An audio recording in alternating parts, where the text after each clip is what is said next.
चाचू इस गाड़ी ने गोल घूमी और हमने ब्रेक किया, पीछे से गाड़ी हमें ठुकी, हम अगली गाड़ी में ठुके। उसके बाद जो एक्सीडेंट हुआ है वो ये है, ये हाल हुआ है लियारी एक्सप्रेस के ऊपर। इसके बाद जो एक्सीडेंट हुआ है और इतना ख़तरनाक, एक साथ 5-7 गाड़ियाँ घुस गई।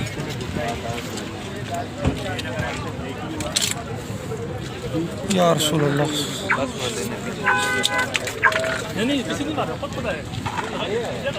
ये क्या हुआ इसको, ये क्या हुआ है?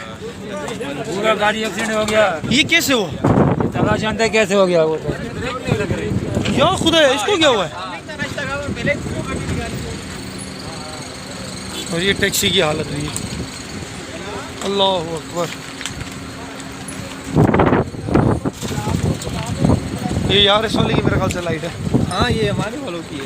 उसको उठाओ, जो सामान कीमती है काम आ जाएगा बाद में। ये ऐसा एक्सीडेंट हुआ है, इसकी कोई भरपाई कोई किसी की कर ही नहीं सकता। यहाँ बुराई है भाई। अभी हमारा भी एक्सीडेंट होते होते बचा, हमारी गाड़ी टूटी, हम साइड पे हुए, पीछे से ये एक्सीडेंट हुआ।